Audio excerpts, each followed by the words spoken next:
Agora sim, tudo ok, tudo ok. Então, tive um pequeno problema aqui, né? Um problema técnico, mas nada que vai influenciar. Essa tarde, hoje dia 29 de junho, eu vou iniciar a leitura da Lei 8.906. E no caso, eu dispõe sobre o Estatuto, né, da Advocacia e da Ordem dos Advogados. Aí, agora sim, antes de iniciar o vídeo, né, com a leitura propriamente dita, eu devo dizer que existem alguns tópicos iniciais que devem ser observados, que para não deixar o vídeo, para não tornar o vídeo tão longo, eu não vou fazer aquela leitura prévia de alguns artigos acadêmicos, né? Eu acho que eu vou fazer isso numa playlist, vou separar uma playlist só para isso, porque está tornando o vídeo muito longo e por consequência, assim, né, tornando um vídeo monótono, ainda mais monótono, né? Então vamos lá, né? Sem mais delongas, hoje começamos a Lei 8.906 e é isso, pessoal. Espero que todo mundo goste.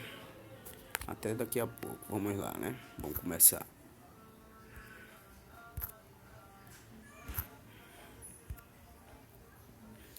Eu consegui sair.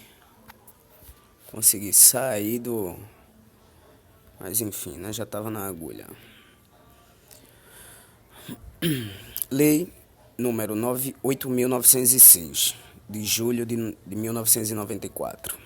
Dispõe sobre o Estatuto da Advocacia e a Ordem dos Advogados do Brasil. Título 1. Da Advocacia. Capítulo 1. Da atividade da advocacia. Artigo 1º. São atividades privativas de advocacia. Inciso 1º. A postulação a órgão do Poder Judiciário e aos juizados especiais. Inciso 2º. As atividades de consultoria, assessoria e direção jurídicas. Parágrafo 1º. Não se inclui na atividade privativa de advocacia a impetração de habeas corpus em qualquer instância ou tribunal. Parágrafo 2º. Os atos e contratos constitutivos de pessoas jurídicas, sob pena de nulidade, só podem ser admitidos a registro nos órgãos competentes quando visados por advogados. Parágrafo 3º. É vedada a divulgação de advocacia em conjunto com outra atividade. Artigo 2º. O advogado é indispensável à administração da justiça. Parágrafo 1º. No seu ministério privado, o advogado presta serviço público e exerce função social. Parágrafo 2º. No processo judicial, o advogado contribui na postulação de decisão favorável ao seu constituinte, ao convencimento do julgador, e seus atos constituem munus público. Parágrafo 3º. No exercício da profissão, o advogado é inviolável por seus atos e manifestações, nos limites desta lei. Perdão. Parágrafo 1º. Exercem atividade de advocacia sujeitando-se ao regime desta lei, além do regime próprio a que se subordinem os integrantes da Advocacia Geral da União, da Procuradoria da Fazenda Nacional, da Defensoria Pública e das Procuradorias e Consultorias Jurídicas dos Estados, do Distrito Federal, dos municípios e das respectivas entidades de administração indireta e fundacional. Parágrafo 2º. O estagiário de advocacia regularmente inscrito pode praticar os atos previstos no parágrafo 1º na forma do regimento geral, em conjunto com o advogado e sob a responsabilidade deste. Artigo 3º-A. Os serviços profissionais de advogado são, por sua natureza, técnicos e singulares, quando comprovada sua notória especialização nos termos da lei. Parágrafo único. Considera-se notória especialização o profissional ou a sociedade de advogados cujo conceito no campo de sua especialidade decorrente de desempenho anterior, estudos, experiências, publicações, organização, aparelhamento, equipe técnica ou de outros requisitos relacionados com suas atividades, permita inferir que o seu trabalho é essencial e indiscutivelmente o mais adequado à plena satisfação do objeto do contrato. Artigo 4º. São nulos os atos privativos de advogado praticados por pessoa não inscrita na OAB, sem prejuízo das sanções civis, penais e administrativas. Parágrafo único. São também nulos Parágrafo único. São também nulos os atos praticados por advogado impedido no âmbito do impedimento, suspenso, licenciado ou que passar a exercer atividade incompatível com a advocacia. Artigo 5º. O advogado postula em juízo ou fora dele, fazendo prova do mandato. Parágrafo 1º.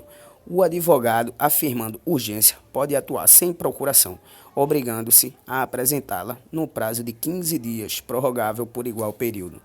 Parágrafo 2º. A procuração para o foro em geral habilita o advogado a praticar todos os atos judiciais em qualquer juízo ou instância, salvo os que exijam poderes especiais. Parágrafo 3º. O advogado que renunciar ao mandato continuará, durante os 10 dias seguintes à notificação da renúncia, a representar o mandante, salvo se for substituído antes do término desse prazo. Capítulo 2º. Dos direitos do advogado. Artigo 6º. Não há hierarquia nem subordinação entre advogados, magistrados e membros do Ministério Público, devendo todos tratar-se com consideração e respeito recíprocos. Parágrafo único. As autoridades, os servidores públicos e os serventuários da Justiça devem dispensar ao advogado, no exercício da profissão, tratamento compatível com a dignidade da advocacia e condições adequadas ao seu desempenho. Artigo 7º. São direitos do advogado. Inciso 1º. Exercer com liberdade a profissão em todo o território nacional. Inciso 2º. A inviolabilidade de seu escritório ou local de trabalho, bem como de seus instrumentos de trabalho, de sua correspondência escrita, eletrônica, telefônica e telemática, desde que relativas ao exercício da advocacia. Inciso 3º. Comunicar-se com seus clientes, pessoal e reservadamente, mesmo sem procuração, quando estes se acharem presos, detidos ou recolhidos em estabelecimentos civis ou militares, ainda que considerados incomunicáveis. Inciso 4º. Ter a presença de representante da OAB, quando preso em flagrante, por motivo ligado ao exercício da advocacia para a lavratura do auto respectivo, sob pena de nulidade e, nos demais casos, a comunicação expressa à seccional da OAB. Inciso 5º. Não ser recolhido preso antes de sentença transitada em julgado, senão em sala de Estado Maior, com instalações e comodidades condignas e, na sua falta, em prisão domiciliar. Inciso 6. Ingressar livremente, a linha A, nas salas de sessões dos tribunais, mesmo além dos cancelos que separam a parte reservada aos magistrados. A linha B. Nas salas e dependências de audiências, secretarias, cartórios, ofícios de justiça, serviços notariais e de registro e, no caso de delegacias e prisões, mesmo fora da hora de expediente e independentemente da presença de seus titulares. A linha C. Em qualquer edifício ou recinto em que funcione repartição judicial ou outro serviço público, onde o advogado deva praticar ato ou colher prova ou informação útil ao exercício da atividade profissional, dentro do expediente ou fora dele, a ser atendido, desde que se ache presente qualquer servidor ou empregado. A linha D. Em qualquer assembleia ou reunião de que participe ou possa participar o seu cliente, ou perante a qual este deva comparecer, desde que munido de poderes especiais. Inciso 7. Permanecer sentado ou em pé e retirar-se de quaisquer locais indicados no inciso anterior, independentemente de licença. Inciso 8. Dirigir-se diretamente aos magistrados nas salas e gabinetes de trabalho, independentemente de horário previamente marcado ou outra condição, observando-se a ordem de chegada. Inciso 10. Usar da palavra pela ordem em qualquer juízo ou tribunal, mediante intervenção sumária, para esclarecer equívoco ou dúvida surgida em relação a fatos, documentos ou afirmações que influam no julgamento, bem como para replicar a acusação ou censura que lhe forem feitas.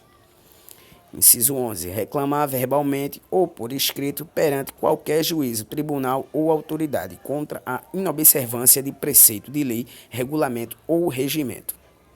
Inciso 12. Falar, sentado ou em pé, em juízo, tribunal ou órgão de deliberação coletiva da administração pública ou do Poder Legislativo. Inciso 13. Examinar em qualquer órgão dos poderes judiciário e legislativo ou da administração pública em geral autos de processos findos ou em andamento, mesmo sem procuração, quando não estiverem sujeitos a sigilo ou segredo de justiça, assegurada a obtenção de cópias, com possibilidade de tomar apontamentos. Examinar em qualquer instituição responsável por conduzir investigação, mesmo sem procuração, autos de flagrante e de investigações de qualquer natureza, findos ou em andamento, ainda que conclusos à autoridade, podendo copiar peças e tomar apontamentos em meio físico ou digital. Inciso 15. Inciso 14. Inciso 15. Ter vista dos processos judiciais ou administrativos de qualquer natureza, em cartório ou na repartição competente, ou retirá-los pelos prazos legais. Inciso 16. Retirar autos de processos findos, mesmo sem procuração, pelo prazo de 10 dias. Inciso 17. Ser publicamente desagravado, quando ofendido no exercício da profissão ou em razão dela. Inciso 18. Usar os símbolos privativos da profissão de advogados. Inciso 19. Recusar-se a depor como testemunha em processo no qual funcionou ou deva funcionar ou sobre fato relacionado com pessoa de quem seja ou foi advogado, mesmo quando autorizado ou solicitado pelo constituinte, bem como sobre fato que constitua sigilo profissional. Inciso 20. Retirar-se do recinto onde se encontre aguardando pregão para ato judicial, após 30 minutos do horário designado e ao qual ainda não tenha comparecido a autoridade que deva presidir a ele, mediante comunicação protocolizada em juízo. Inciso 21. Assistir a seus clientes investigados durante a apuração de infrações, sob pena de nulidade absoluta do respectivo interrogatório ou depoimento e, subsequentemente, de todos os elementos investigatórios e probatórios dele decorrentes ou derivados, direta ou indiretamente, podendo, inclusive, no curso da respectiva apuração. A linha A. Apresentar razões e quesitos. A linha B foi vetado, incluído pela Lei 13.245 de 2016. Parágrafo 1º. Não se aplica o disposto nos incisos 15 e 16. Item 1. Aos processos sob regime de segredo de justiça. Item 2. Quando existirem nos autos documentos originais de difícil restauração ou ocorrer circunstância relevante que justifique a permanência dos autos no cartório, secretaria ou repartição, reconhecida pela autoridade em despacho motivado proferido de ofício, mediante representação ou a requerimento da parte interessada. Item 3. Até o encerramento do processo, ao advogado que houver deixado de devolver os respectivos autos no prazo legal e só o fizer depois de intimado. Parágrafo 2º. O advogado tem imunidade profissional, não constituindo injúria, difamação, puníveis qualquer manifestação de sua parte, no exercício de sua atividade, em juízo ou fora dele, sem prejuízo das sanções disciplinares perante a OAB, pelos excessos que cometer. Parágrafo 3º. O advogado somente poderá ser preso em flagrante por motivo de exercício da profissão, em caso de crime inafiançável, observando o disposto no inciso 4 deste artigo. Parágrafo 4º.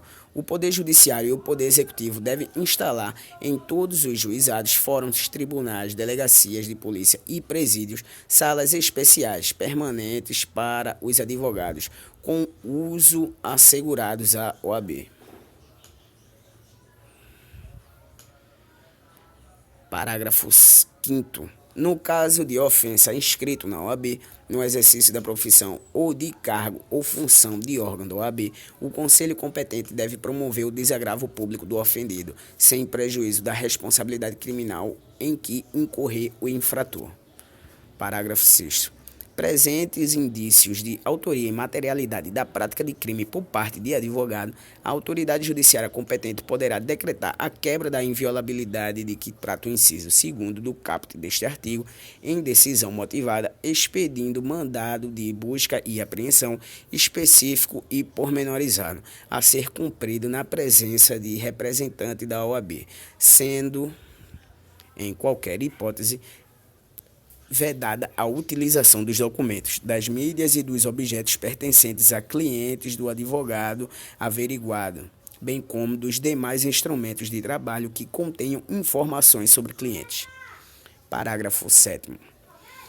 A ressalva constante do parágrafo 6º deste artigo não se estende a clientes do advogado averiguado que estejam sendo formalmente investigados como seus partícipes ou coautores pela prática do mesmo crime que deu causa à quebra da inviolabilidade. Parágrafos 8º e 9º foram vetados.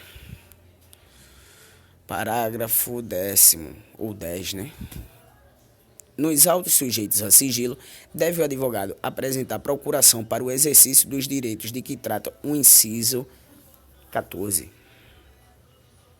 Parágrafo 11.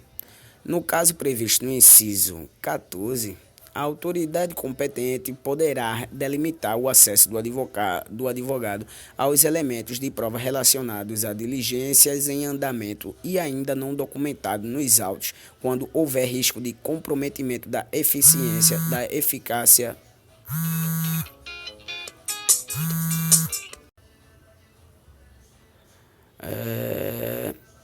em parágrafo 12. A inobservância aos direitos estabelecidos nos incisos 14, o fornecimento incompleto de autos ou o fornecimento de autos em que houve a retirada de peças já incluídas no caderno investigativo implicará responsabilização criminal e funcional por abuso de autoridade. Continuando, eu tive um pequeno contratempo, vamos lá, Parágrafo 12. A inobservância aos direitos estabelecidos no inciso 14, o fornecimento incompleto de autos ou o fornecimento de autos em que houve a retirada de peças já incluídas no caderno investigativo implicará responsabilização criminal e funcional por abuso de autoridade do responsável que impedir o acesso do advogado com o intuito de prejudicar o exercício da defesa, sem prejuízo do direito subjetivo do advogado de requerer acesso aos autos ao juiz competente. Parágrafo 13. O disposto nos incisos 13 e 14 do caput deste artigo aplica-se integralmente a processos e a procedimentos eletrônicos, ressalvado o disposto nos parágrafos 10 e 11 deste artigo. Artigo 7º-A. São direitos da advogada. Inciso 1º. Gestante. A linha A. Entrada em tribunais sem ser submetida a detectores de metais e aparelhos de raio-x. Reserva de vaga em garagens dos fóruns dos tribunais. Inciso 2º, lactante, adotante ou que der à luz, acesso à creche onde houver ou a local adequado ao atendimento das necessidades do bebê. Inciso 3º, gestante, lactante, adotante ou que der à luz, preferência na ordem das sustentações orais e das audiências a serem realizadas a cada dia, mediante comprovação de sua condição. Inciso 4, adotante ou que der à luz, suspensão de prazos processuais, quando for a única patrona da causa, desde que haja notificação por escrito ao cliente. Parágrafo 1º. Os direitos previstos à advogada gestante, ao lactante ou lactante, aplicam-se enquanto perdurar, respectivamente, o estado gravidício ou o período de amamentação. Parágrafo 2º. Os direitos assegurados nos incisos 2º e 3º deste artigo à advogada adotante ou que der à luz serão concedidos pelo prazo previsto no artigo 392 do Decreto-Lei 5.452 de maio de 1946, a CLT. Parágrafo 3º. O direito assegurado no inciso 4 deste artigo a advogado adotante ou que der à luz será concedido pelo prazo previsto no parágrafo 6º do artigo 313 da Lei 13.105, Código de Processo Civil, né? Artigo 7º-B. Constitui crime violar direito ou prerrogativa de advogado previsto nos incisos 2º, 3º, 4º e 5º do caput do artigo 7º desta lei. Pena: detenção de 3 meses a 1 ano e multa. Capítulo 3º. Pronto, pessoal. Aqui a gente vai fazer uma pequena pausa, né? Porque apesar da inscrição do advogado não ser um tema recorrente na OAB, eu vou fazer essa pequena pausa no vídeo, né? Para continuar posteriormente aqui do capítulo 3º. Valeu, rapaziada. Valeu, pessoal. Muito obrigado aí pela atenção. Até a próxima. Valeu.